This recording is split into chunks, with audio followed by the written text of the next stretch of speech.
Bermuda Şeytan Üçgeni'nde harika bir seyir yapıp bir yağmur bile görmeden Bermuda'ya ulaşıp hadi Bermuda'nın keyfini çıkartalım derken işler çok farklı bir yere gitti. Fırtınanın geleceğini biliyorduk. Ona göre hazırlanmış, ona göre demir atmış, zincir sarmıştık ama yine de maalesef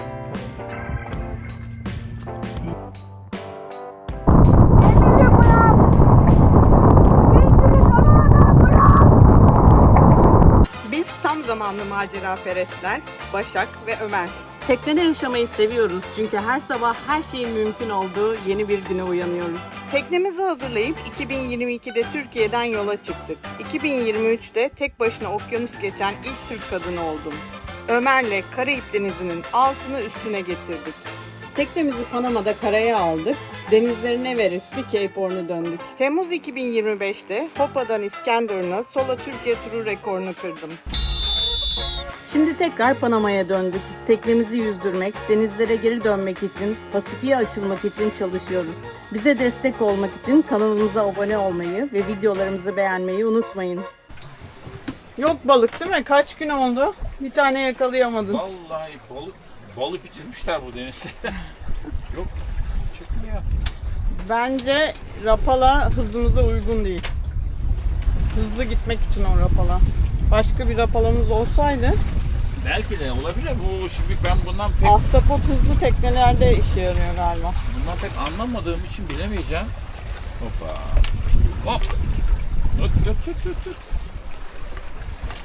Bugün yine iyiyiz. 12 saat yelken yaptık. Sabah 7'de açmıştık yelkenleri. Şu an 7'ye geliyor saat. Etrafımızda bulutlar var. Şu bulutlardan yırtmayı başarsak yağmuru yemeden önümüz açık sabaha kadar. Hatta yarın bütün gün de açık olacak. Bir şurayı geçmemiz gerekiyor. Yine güzel bir gün batımı. Bermuda Şeytan Üçgeni'nde şanslı başka bir gündü bugün bizim için. Varışımız için de sıkı yağmur gösteriyor ama iki model şu an farklı şeyler. Avrupa ve Amerika modeli de farklı şeyler gösteriyor. O modelin oturmasını bekleyeceğiz. Kısmetse bugün Cuma gün batıyor. Pazar sabahı varmış olacağız. Yaklaşık 210 mil bir yolumuz kaldı. Gerçekten çok iyi geldik. Poseidon bize iyi davrandı bu yolculukta. Umarım son 200 milde aynı şekilde geçecek. İyiyiz. Artık iyice alıştınız. Ha? Evet. Salatalar, yemekler, çorbalar. Evet. Oo, yediğimiz önümüzde, Menülerimiz- yemediğimiz arkamızda. Menülerimiz harika. Evet. Menülerimiz çok güzel. Evde bu kadar yemek yemiyorduk ya. 2 öğün sıcak yemek. Ay, bana sorarsanız hiç öyle değil yani. Normalde yediğimin yarısını yiyorum şu an. Çok zor durumdayım. Ama eğer bu zayıflama olayı doğruysa Bence biz bir tur daha atalım. Daha dur, yol bitmedi. Daha Ya. çok başındayız. Çok zayıflayacaksınız. Ben tahmin ediyorum yola çıktığımızdan beri 2 kilo verdim. 2 kilo bende o kadar kütlede da çok yiyorsun fark ediyor. Başar. O Yemiyorum hiç kadar normale. yiyorsun aslında. Ömer de kilo verdi. Bence Fatih ablayla Gürsel abi de kilo verdiler ama onlar daha henüz farkında değil. Bizden Hiç farkında ölçmedik, Bizden farkında bilmiyoruz. değiliz. Burada da dolaplar otomatik açılıyor. Gürsel abi. Elini uzatıyorsun bıçak almaya pat açılıyor. Vallahi bak yine benim makarna pişirirken göreceksiniz. Aslında her gün makarna yemiyoruz. Bugün çok güzeldi. Dün harika bir Dün de türlü güzeldi. yapmıştım. Türlü çok güzeldi. Şimdiye kadar yediğim en iyi türlüydü yani. Biz biliyorsunuz paramız yetmedi, yumurta alamadık. Ama Onun fiyatını için- söyle ne kadar dediler. Evet, şimdi videoda bu arada çok pahalı olduğundan bahsetmişiz ama fiyatını söylememişiz. 10 tane yumurta 18 dolardı. Ya. Yani tanesi 1,8 dolar. Alamadık biz yumurtayı. Onun için Yani. biraz protein eksiğimiz oldu. Şimdi akşam da ton balığı mı yesek, beyaz peynir mi koysak makarnaya diye konuşuyorduk.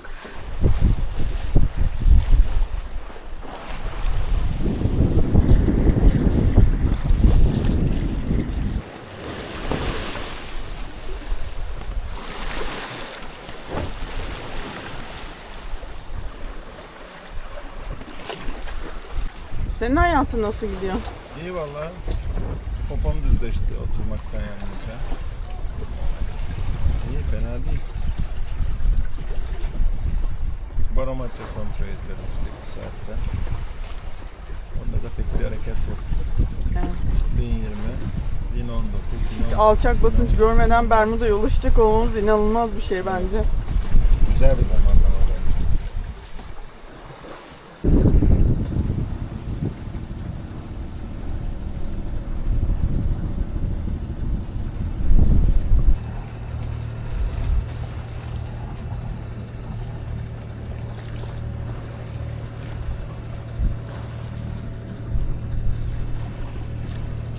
Saat sabah 6. Bir saat önce motoru açtık. Bütün gece yelken yapmayı başardık. Yine güzel bir geceydi okyanusta. 154 milimiz kaldı. Yani son 24 saate girdik. Şu an hava yok. Çok az bir hava var. İşte olan havayla yelkenleri kullanmaya çalışıyoruz. Yine bir yüksek basınç hareketine gireceğiz. Biraz da sert olabilir. Hareketin başında çok biraz kafadan gelecek rüzgar. Ama sonra yüksek basınç hareket ettikçe rüzgar gene güneye dönecek bizim için.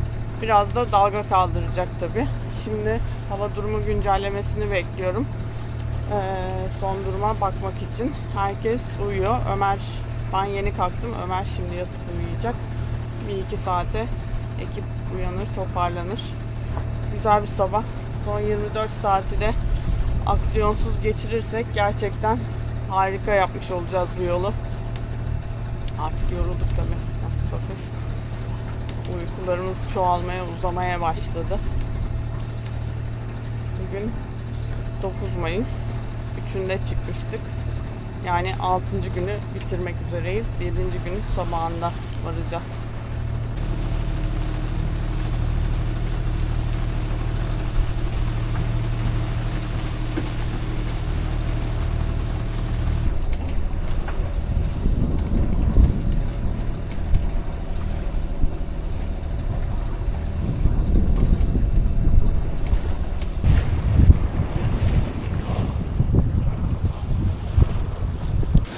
Saat 8.30. Beklediğimiz son yüksek basınçta geldi. Şu an yaklaşık 10 knot esiyor. Orsa seyri.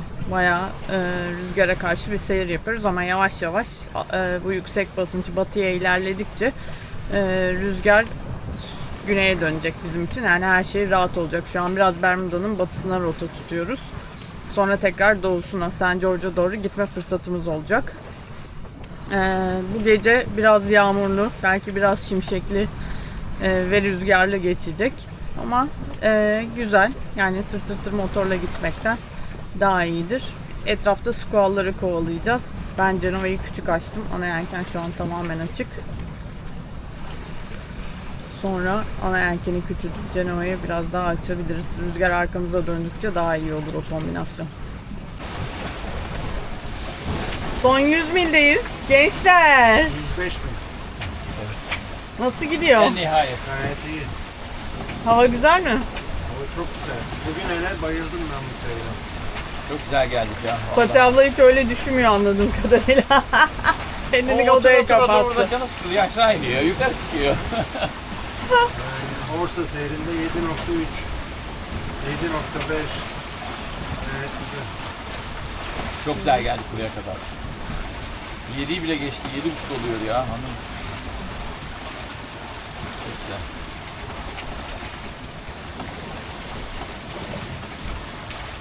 Rakıya koşuyoruz. Rakıya koşuyor. Şu an hava kısmen açık. Ama gece yarısından sonra yağmurlu, bol bulutlu, belki arada squall'lı bir hava bizi bekliyor. Yine hala şu saatte bile hava durumları farklı gösteriyor. Yağmur bulutlarının lokasyonlarını. Ama bakalım göreceğiz nasıl gidecek işler. Thank you, you too. Standby 16. Günler sonra nihayet telsizde bir anons duyduk. Günler sonra nihayet telsizden bir şey duyduk diyorum. Hayır biz gemininkini duyuyoruz. Geminiye konuşanı duymuyoruz değil mi? Evet, Bence yelkenli tekne o. olabilir. Sesi öyle tatlış bir altın sesi. Çünkü onunki düşük şeyi. 78 mil kaldı Bermuda'ya. Rüzgar bayağı düştü. Onun için motoru açtık. Yelkenler de açık. Rüzgar da tazeledi herhalde bu arada. Yok ya daha Ha? soğuk kesiyor be. Evet, soğuk esiyor. Bermuda artık burnunda göründü. Çok dar bir girişi var. Şu ufak tepelerin arasından geçeceğimiz küçük bir kanal var. Şimdi onun girişine doğru gidiyoruz. Oradan aradan sıyrılıp içerideki lagüne gireceğiz. Vallahi çok şanslıydık. Çok yaşa kuzum. Gerçekten çok şanslıydık. Yani bu Atlantik'i batıdan doğuya doğru geçerkenki en zorlu etap Bermuda etabı. Yani Karayipler'den Bermuda'ya çıkan yolculuk. Ve gerçekten inanılmaz sakin, hiçbir sıkıntı olmadan buralara kadar geldik. Çok çok çok şanslıyız. İşimiz bayağı kolaylaştı yani. Bundan sonrasında her şey çok kolay olacak. Bermuda bizde bir heyecan yarattı. Bayağı güzel bir adaya benziyor. Yapılacak bir sürü şey var. İşte biraz dinleneceğiz, biraz tekne toparlayacağız. Tekneye bakacağız, yelkenleri kontrol edeceğiz, armayı kontrol edeceğiz, gezeceğiz. Hava uygun olduğunda çıkacağız.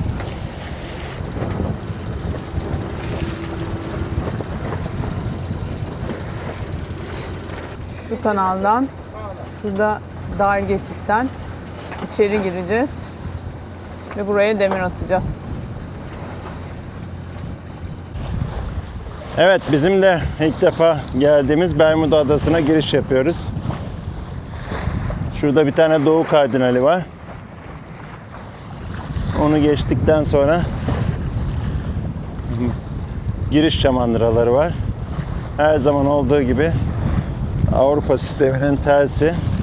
Yeşilleri iskelemize alıp yeşil şamandıraları, kırmızıları sancağımıza alıp şuradaki girişten laguna giriş yapacağız. Suyun rengi her zaman olduğu gibi muhteşem. Birkaç gün dinleneceğiz burada.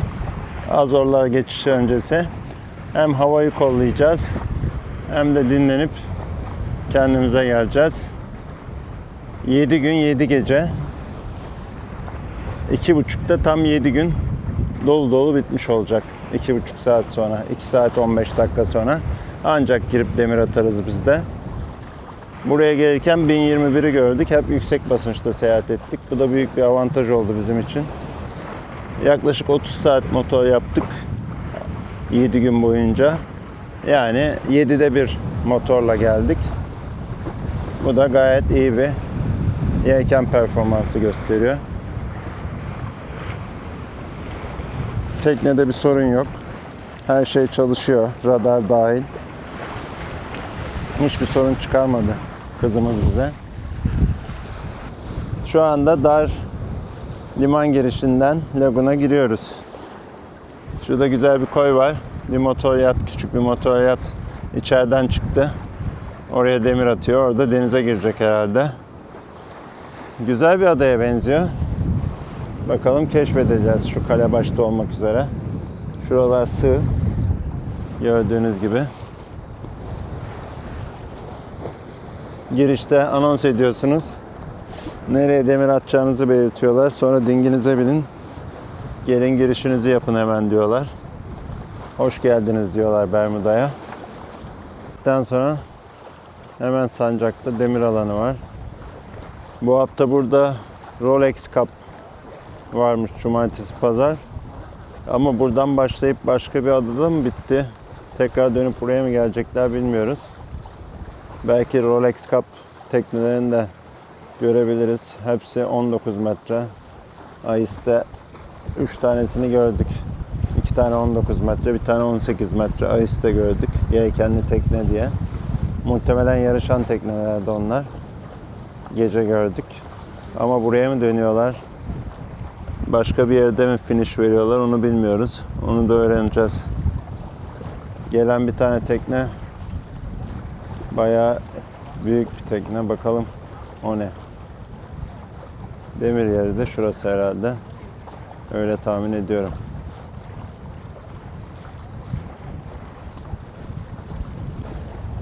Ya evler böyle aslında zengin adası diyorlar ama öyle pek lüks bir şey de yok.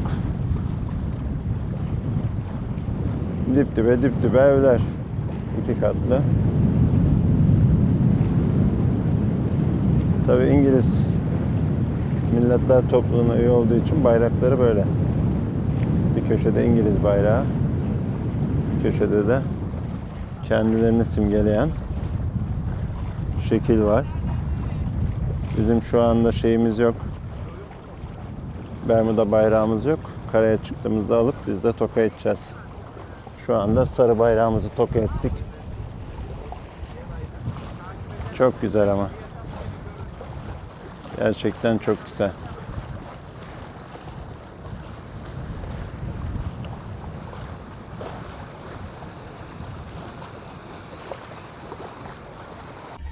Ben ne oldu? Kaptan olarak ben rakıyı hak ettim gibi oldu. Bir tek ben rakı içiyorum. Evet. Onu sen hak ettin. Vallahi Hadi. sen çok Sana bıraktık bebeğim. Hadi bakalım. ellerine kollarına Buraya kadar sağlık. getirdiğiniz için Çok teşekkürler. ederiz. Çok teşekkür ederim. İnşallah Çok bundan güzel sonrasında geldik Her vallahi güzel şey, çok. gideriz. her şey istediğimiz gibi oldu. Bir eğlenceyi de Azorlar'da yaparız. Evet. Pati Ondan şansı, sonra- pati şansı. Bu benim Fatih şansım ha. şansı. Ben evrene çok güzel şeyler söyledim. Çok güzel dileklerde bulundum. Onun için Kesinlikle senin çok şansın. çok güzel geçti. Tahminimden çok daha güzel. 1-2 gün kötüydüm ama çok güzel Onu da geçti. atlattık diyorsun. Atlattık evet. Valla bence çok şanslıydık. Bizim gibi bu yolu geçen olmamıştır hayatta. Ha senin adam burada bak yalnız. Bu restoranta girdi çıktı. Aa, resmen halka açık müzik yayını var burada.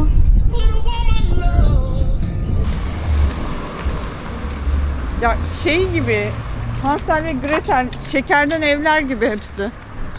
İnsanlar da öyle. İnsanlar da öyle değil mi? Çok şekerler. Ne oldu? Başına güzel şeyler mi geldi? Yok güzel şeyler gelmedi ama yani tatlı anlatıyorlar.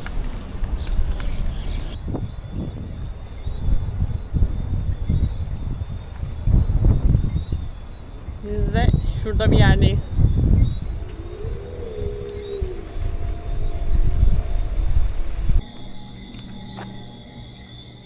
İşte Bermuda'da standart bir ev. Tam bir zenginlik abidesi.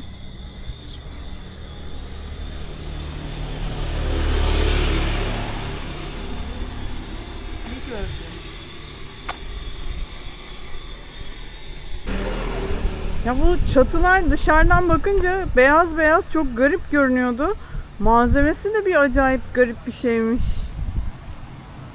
Ne kadar enteresan. Şekli de enteresan.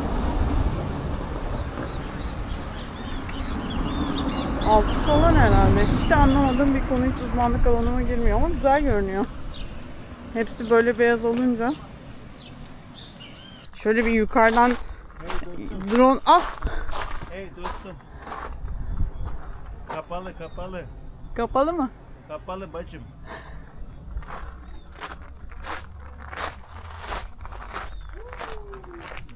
Şöyle manzaralı bir yerden çekim yapabilirsem, özellikle de drone uçurabilirsem anlatacağım. Tam olarak şu taşlardan bahsediyorum işte. Bu kayalar Bermuda'nın etrafını saran mercanların arasında büyüyen kayalar ve volkanik oluşumlar ve çok sertler. Bermuda'nın etrafında yaklaşık 300 tane batık var. O batıklar işte şimdiki GPS haritalama sistemi vesaire gelişmeden önce buraya Bermuda'ya gelip bu kıyılar boyunca böyle ilerleyebileceğini zanneden ama su yüzeyinde özellikle durgun havada belli olmayan bu kayalara çarpıp sivri yerlerinde parçalanan teknelerin batıklarıymış. Büyük bir çoğunluğu. Tabii fırtına olduğunda aslında görünüyorlar. Çünkü dalgalar bunların üzerinde patlıyor. Ama fırtına olmadığında tam deniz seviyesinin altında gizli saklı duruyorlar. Bunlardan yüzlercesi var. Zaten buradaki şamandıralar da bunu gösteriyor, işaretliyor. Bunlara batıp çarpıp batan büyük gemiler.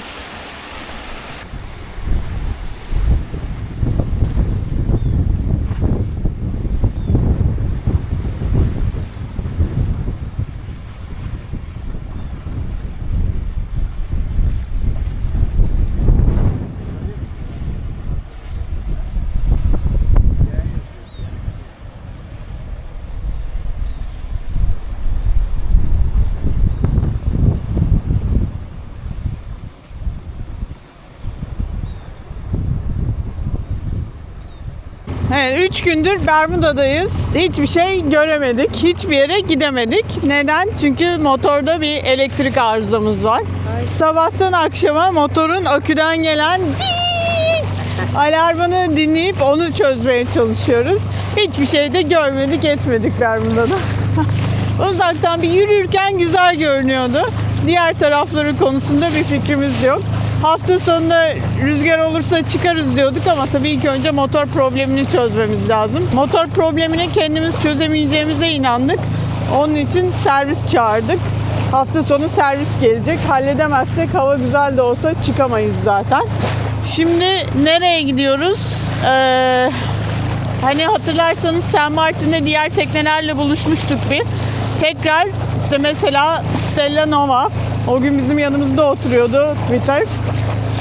Onlar da geldiler. Yine teknelerle buluşmaya gidiyoruz. Böylece biz de bir buradaki restoranların lezzetlerinin tadına bakmış olacağız. Aslında burası da yemekleriyle meşhur bir ada. Bakalım bizim hoşumuza gidecek mi buradaki yemekler? Ne yapıyorsun bebeğim? Çarpalım mı diyorsun? Biz özellikle botumuz minnoş küçük diye burada geldik. Dingidok'a yakın bir yere demir attık. Bu gördüğünüz bina gümrük binası. Hemen karşısında da Dingidok var. Ve heyecanlı Amerikalılar. Ya gerçekten ha. Hayret bir şey. Sırılsıklam etti.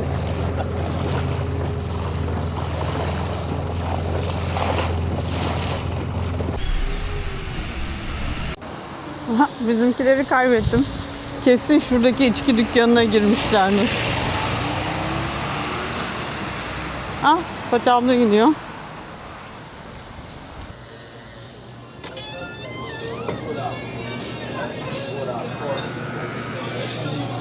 Ne yapıyorsun?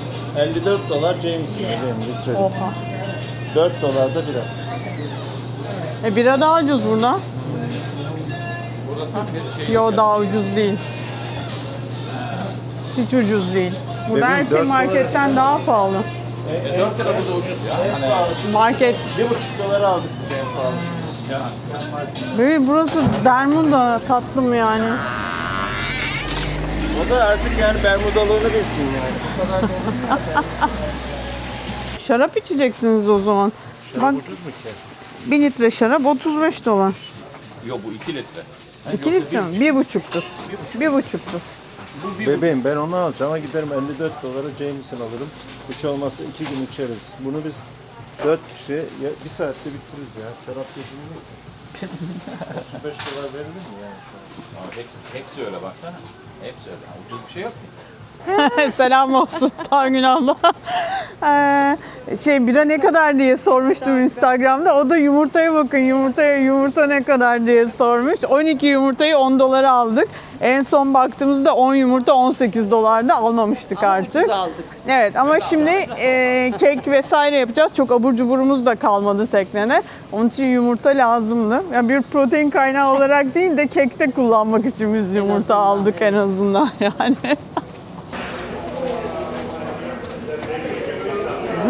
Mekan güzel.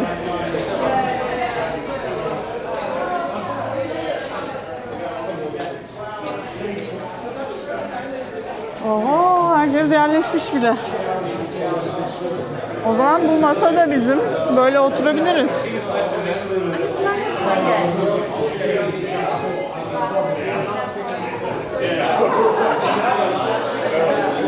Güzel. So it's a good possibility to maybe find a buddy boat, to discuss about the weather or to share other experiences. Some of these meetings in St. Martin, which I thought they were very, very good. I don't know, some of you have been there as well. So I thought it was a good idea to have it here as well.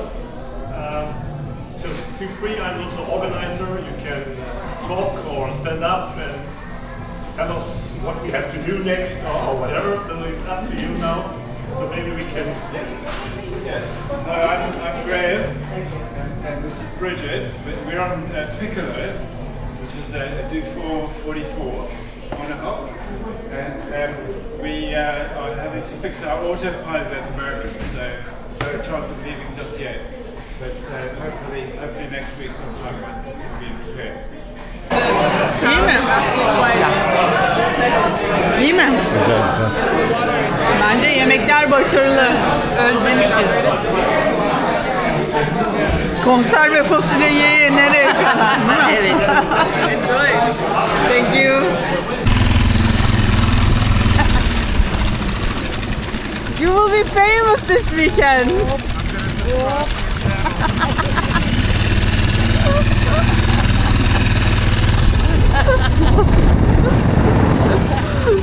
Şu an vatandaşlık görevimizi yerine getiriyoruz.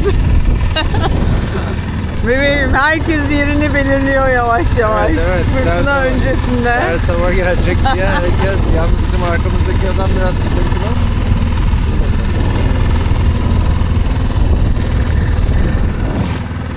Yarın büyük eğlence var demir yerinde. Yarın artık bütün sert havada bitti.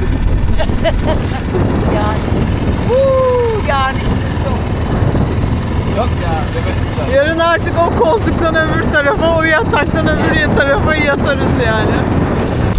Ciao ciao.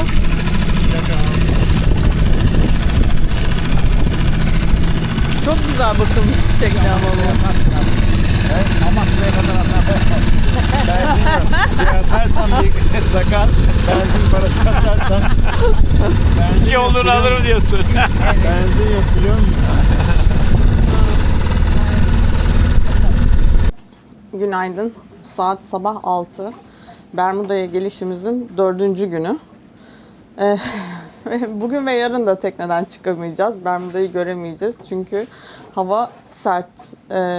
Demir yerinde bugün 40 knot ve üzeri rüzgar bekliyoruz.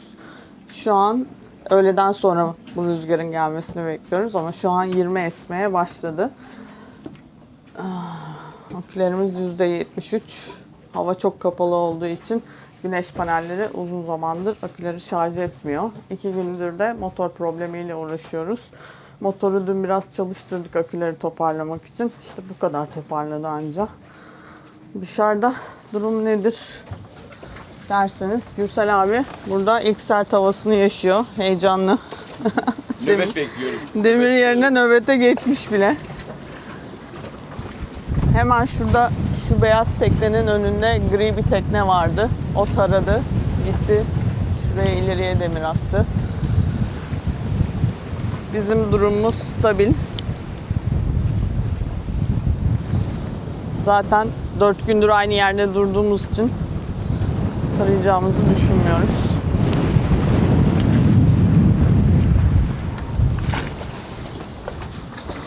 Evet. Demin 20 idi. Şimdi 23 esmeye başladı. Böyle yavaş yavaş artarak yarın akşama kadar devam edecek.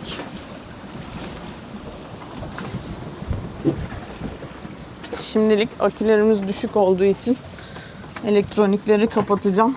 Sonra biraz daha hissedersek rüzgarın arttığını tekrar kontrol ederiz. Patron ne yapıyor? Patron uyuyor.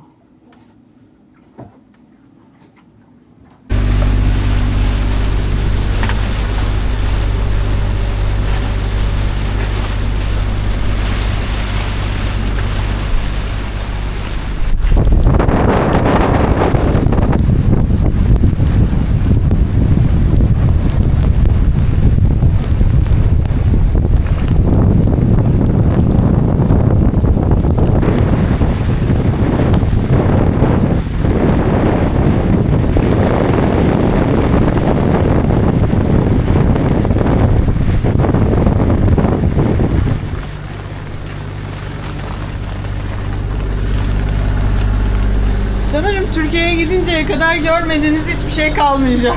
Allah. Her türlü eziyet ama her şeyi göreceksiniz. Aynen. Evet. Zaten kıyamam, suratları da düştü. Şurada sabahleyin var ya, kayı uçuracak zannettim. Ama alıştım. Şimdi çok daha fazla esiyor çünkü. Evet. Bir de yağmurluk bir 50 dakikalık 50 saniyelik bir filmim var. Öf. Filmi çekerken elinden hindi kaçacak diye biliyorum. Olur böyle şeyler. Bazen hep çok keyifli olmaz. Tabii canım. Tabii. Değil mi Ömer Hocam? Evet. En iyi sen bilirsin bu işleri. Aynen öyle. Gayet kontrol altında şu anda. Ne oldu? Paneller bir O aksiyon. paneller zaten iple bağlanmış canım. O panellerden bir güvenimiz yok. Onlar zaten 100 wattlık paneller. Onları söksek de olur yani. Bence sökelim zaten onları. 100 watt panelden ne olacak? Arkadaki 400'lük çalışıyor zaten.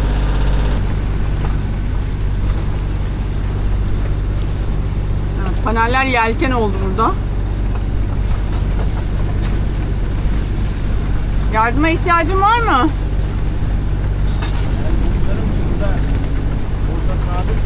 Gene mi tekne taradı? Bir tekne çıkıyor bak.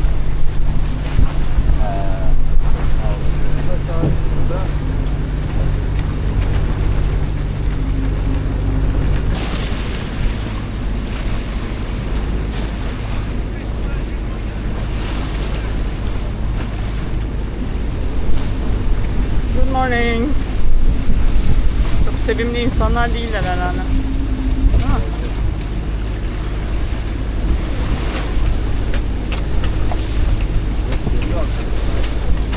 Evet. Rahatsız onlar bebeğim, çok yaklaşmışız çünkü. Biz de onlara yaklaştık.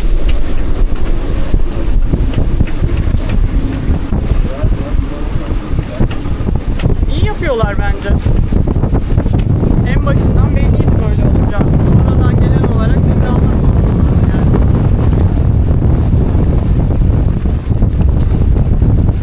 Bu tekneciler arasında konuşulmamış bir kural. Eğer çok yaklaşırsak ve bir rahatsızlık söz konusu olursa sonradan gelen demirini alır.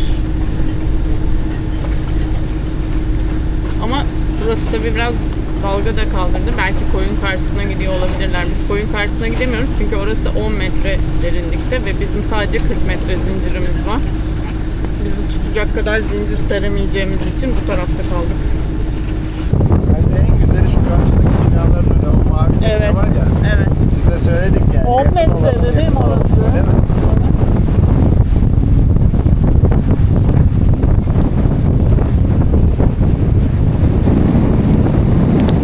Neyse bir rahatlama daha geldi bana. Gerçi ben tedirgin değildim ondan da. Sana da bir rahatlık geldi yemin ediyorum hayatta. Ne Ya, oldu? Şimdi buraya gelirken aküler gevşekti ya biraz aküler 5 birden Kayış. hepsi indi. Biz buraya gelince böyle kendimiz buraya attık ya. Ondan sonra o da dedi ki kendi kendine oha dedi bu ne ya? Aküler dedi 0. Ben dolduramıyorum herhalde çalıştığım halde dedi pes etti. Elleri kaldırdı. Bizi de 2 gündür uğraştırıyor burada. Evet, sorunu çözdü ama o kendini o moddan alamadı mı diyorsun? Sorun zaten yoktu da sorun yoktu. Onun reset düğmesi yokmuş. Yok Bu modelde. gevşekti, kayış gevşekti. Problem kayışın gevşek olmasından başladı belki. Oradan başladı. Aküler buraya gelince kadar düştü. Biz farkında değildik. Hep 12 küsur bakıyoruz ya. Motor da çalışıyor. Ama ondan sonra buraya gelince anladık ki aküler bayağı inmiş. O da aküler inince ben dedi çalıştığım halde dolduramıyorum dedi. Kırmızı yaktı. Ay vallahi dur bir daha bakayım sönmüştü. İnanamıyor şu an. Ay çok güzel. Ay, dur bir daha bakayım. Bir dur da viski içelim.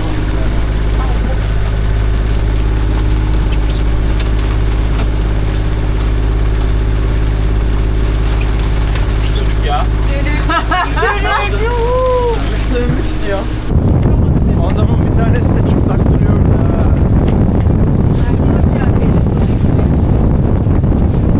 Ama döndüğü anda direkt onlar yapışacak birbirine. Ha. Neyse uzaklaştı Allah'tan. Uzaklaşmaz bebeğim. Demir atıyor da. Büyük ihtimalle buradan göründüğü kadar da yakın değiller. Yani. Öyle mi diyorsun? Öyle. Bu konudaki fikirlerin bunlar mı? Evet.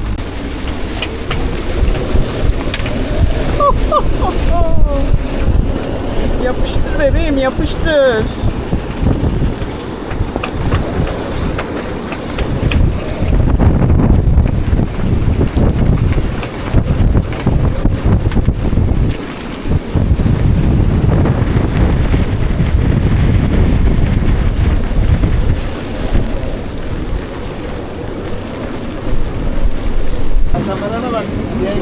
paramparça geliyor. Abo.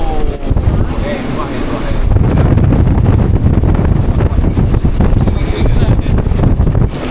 Baksana yerken nasıl şey tutuyor, rüzgar tutuyor. Evet. 36. 36. 40 oldu. Sonra Sonra 40 devam edecek vallahi bir süre. nasıl parçalamışlar o Cenova'yı öyle ya? Vallahi yazık. Arada Yanlış- böyle bir hani yan- arada böyle bir dönüyor ya böyle rüzgar. Öyle bir şey. Yanlışlıkla açılmıştır belki. Komple açılmıştır, parçalamıştır. Ark'ta böyle bir şey diyorum işte. Ark ne? Tipe Ark. bak bebeğim. Ark neydi? Atlantic ATV. Rally for Cruiser. Evet pek ARC. cruiser işi değil ama yani. He? Hayır 9'unda çıkacağız diyorlar, çıkıyorlar. Buraya geliş tarihleri fırtınaya denk geliyor. Normalde çıkılmaz yani o tarihte. 2 gün sabredersin, 2 gün sonra çıkarsın ama ark olunca çıkıyorsun mecburen. Ya.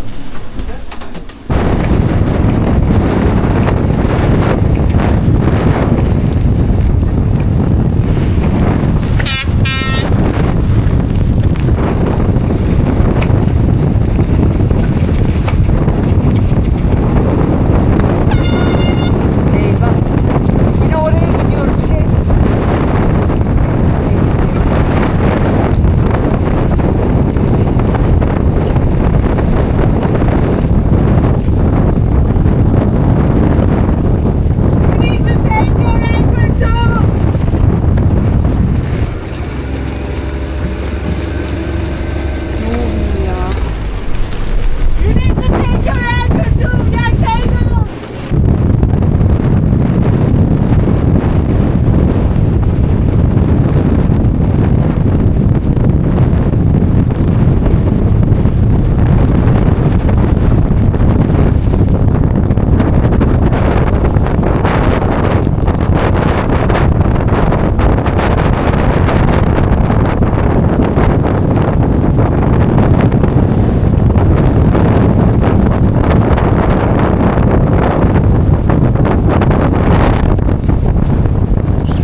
Benim! Güvendeyiz! Sıkıntı yok! Tamamım ben! Ben iyiyim!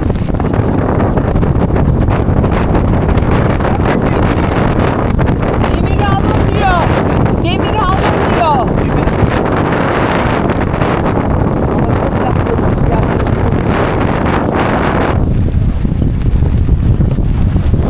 Gitme bakalım!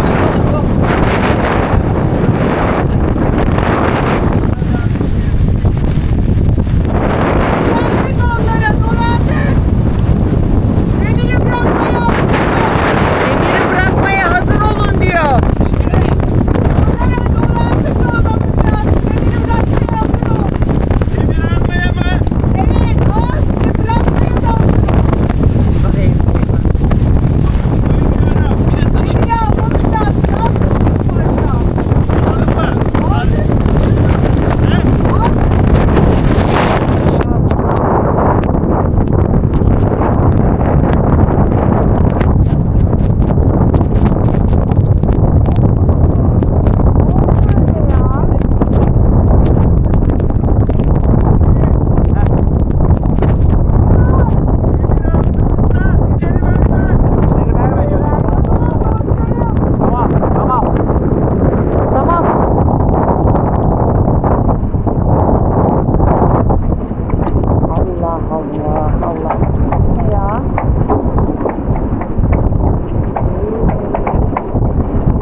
Ne yapıyorsun başta?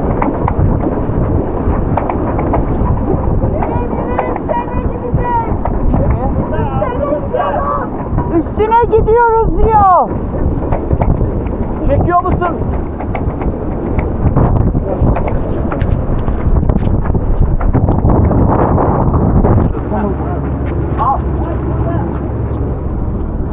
Ne yapayım?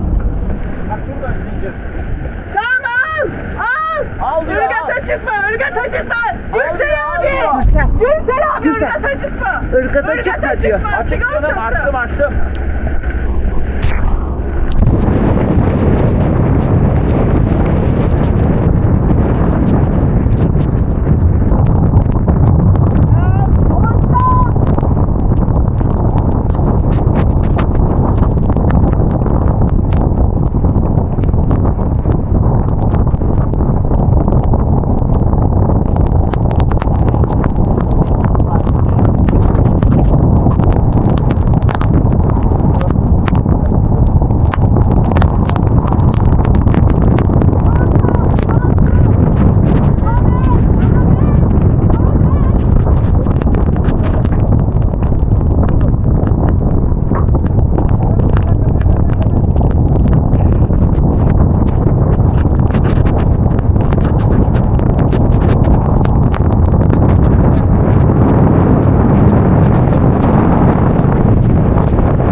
Gürsel abi can yeleklerini çıkar. Can yeleklerinizi giyin.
Gürsel abiden profesyonel hareketler. Artık artistlik yapmaya başladım.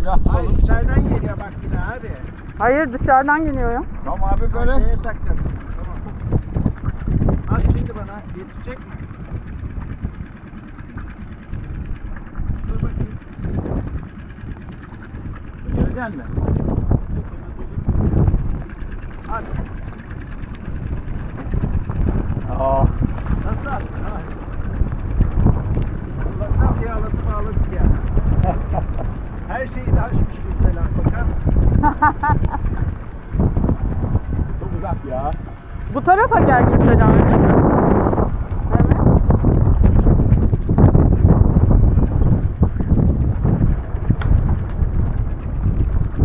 Geçirme oraya.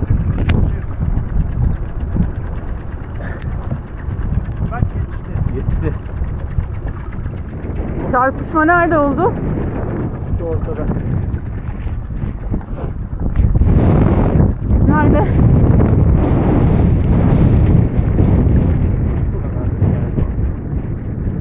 Ha, burada olmuş. Evet, oraya vurmuş. Allah'tan buraya vurmuş ha. Evet. Allah'ın gene bir Fatih şansı söz konusu olmuş. Allah'a yoksa Allah korusun. Kıracak şey ya.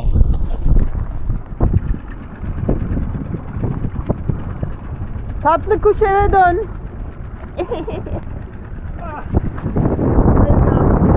Arama derdimiz yok. İnşallah. Dur. İstediğiniz kadar viski içebilirsiniz. Rahat Evet. Yudum içtik zaten, burnumuzdan geldi ya.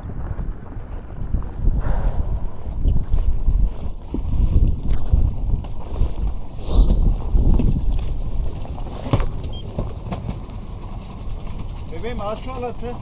Ah, var. Anlatmadığın için. Bebeğim sesim anca gidiyordu. Önce Nasıl biz bir almaya yağmur çalıştık. vardı? Sen at diyormuşsun. Yani en başında gördüm, teknenin arkasından geçtik, bitti zaten. O zinciri alma şansımız yoktu artık.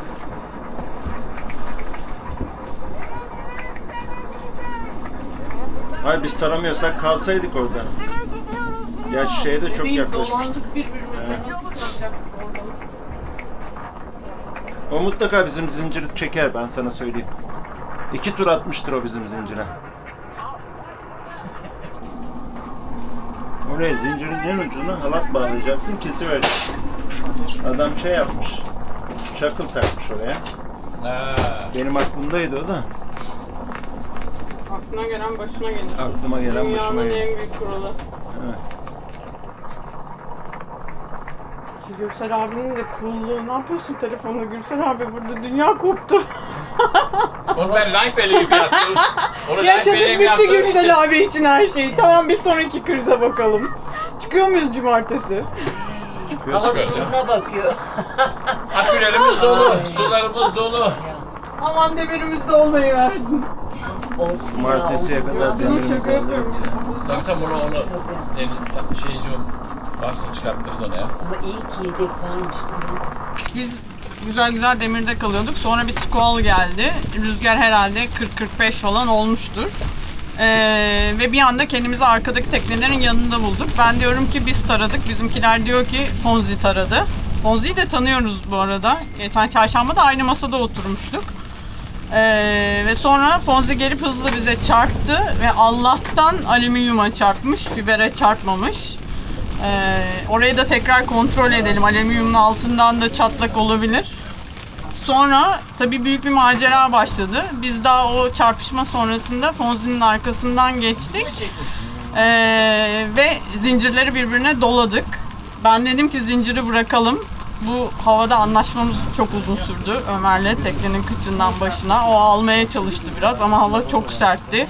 Almak çok mümkün olmadı. Zaten dolandığı için alamayacaktık da yani. Ben onun için dedim ki bırakalım zinciri.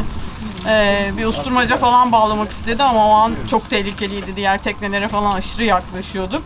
Onun için öyle bıraktık zinciri, çıktık oradan. Sonra hava sakinledi Allah'tan. Hava sakinleyince Bermuda Radyo'yu aradık, sahil güvenliği. Dedik ki böyle artık bizim demirimiz, zincirimiz, bir şeyimiz yok. Bize bir şamandıra bir söyleyin. Fonzi'ye dedik ki siz kendi zincirinizi alırsanız bizimkini de çekebilirsiniz dolandığı için. Ama çarpışma sırasında onların zincir locası kırıldığı için alamayız dediler şimdi. Arkada birkaç top falan denedik. Onlar da diğer toptaki teknelere çok yakın oldu. Onun için istemedik. Sonra Bermuda Radyo'yu aradık. O da dedi ki büyük gemilerin, askeri gemilerin bağlandığı 2 tane şamandıra var. Gidin onlardan birini alın dedi. İşte geldik onlardan birini aldık. Şimdi güvendeyiz. Bir şey daha mı var? Yeriz ya, daha yeriz. Sen merak etme, bu tabakların üstüne yeriz. Ne o? Dibinde kaldı zaten. He. Ama önemli yeriz daha. Aşağı gerek yok ya. Hiç Niye gerek canım? yok. Bu şey, Ay ne? Sen Yemek karışma. sofrasında mısın? Uzun, Allah uzun. Allah. Şey yapamayız onu. Uzun değil. Şey Fatih ablanın. Bundan baştan bir deneyelim. Doğru. Baştan bir deneyelim. Bir bakın. Ya İtalyan Olmaz. restoranında var çünkü. Biz Fatih'cimle öyleyiz arkadaşlar. Biz kibar olalım biraz. Aa, Böyle yapıyorsun. Gördün mü? Bak. Ya Olmuyor Fatih. Olmuyor mu? Kırmasaydı olurdu. Kırmış. Şey, bakalım afiyet olsun. ellerine sağlık. Ellerine sağlık. Çok Afiyet güzel olmuş ama olsun. muhteşem olmuş ha. Vallahi acıktık. Acıkma vakti de geldi. Şu parmesandan ben de alayım.